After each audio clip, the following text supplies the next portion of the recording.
The last U.S. military planes have left Afghanistan, ending their 20-year military presence in that country. As Afghanistan faces a continuing humanitarian crisis, many of us are unsure what we can do here in Canada to help out. Joining us today is mental health activist and founder of Makoba, Olabiyi Dipeolu, who is helping people come to Canada who are from Afghanistan, who have seen the worst. Olabiyi, good morning, friend. Thank you for joining us today. Good morning. Thank you so much for having me. It's always a pleasure to see you. It is great to see you. Unfortunately, it's not under better circumstances, but it's great to see you. Before we get into specifically what you do and how Canadians and people here in Toronto can help out, just your general feeling on what you've seen here, because, I mean, I remember when America went into Afghanistan. I can't believe it's been 20 years. The images the last 3 weeks have been horrific. Walk us through what you've been thinking. Yeah, it's definitely very terrifying. I think when America went in, I was in high school, and I'm no longer in high school now. So as you mentioned, it has been 20 long years, and the images that we've been seeing have been very devastating and heartbreaking, especially when you think of how much progress, social progress the country had made over the last couple of years. There were journalists that were free, there were women leaders, all that.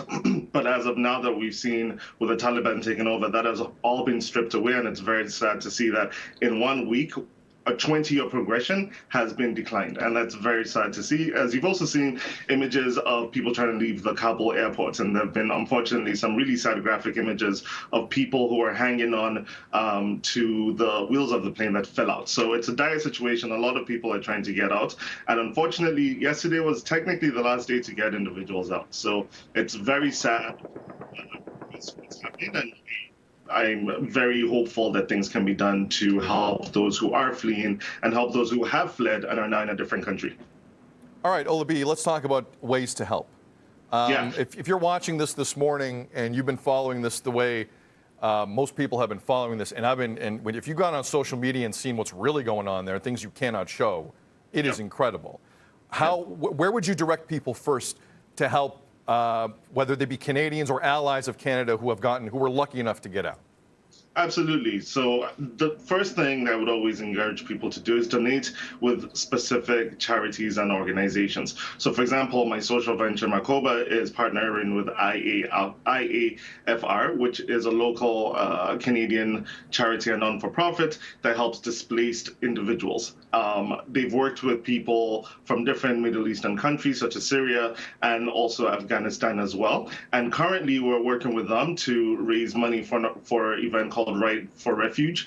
You can find out more at rightforrefuge.org, and donations will be able to go towards them. So number one would be working with a specific charity. Number two would be sponsor an Afghan refugee. Now, the government has been doing this for many years. A lot of us just were not privy to this information, but there's specific links on makoba.com that will show you how exactly you can do this. And the charity that I mentioned earlier, IAFR, they actually are doing this with they actually work in regards to helping new immigrants come in.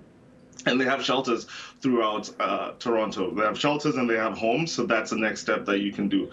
The third one, and this is also very important, is to reach out to Afghan refugees and others who have been through situations. Now, unfortunately, it's happening in Afghanistan, but there are many other countries that this is going on in as well, and has happened in the past. So a lot of people have been triggered. I personally have friends who are not Afghan, but have gone through a similar situation where they did have to flee that country, and this has been traumatizing for them. So definitely reach out to them, listen to them. I think it's important to become a friend and to be culturally sensitive to the information that you are giving them, or especially in regards to listening to them.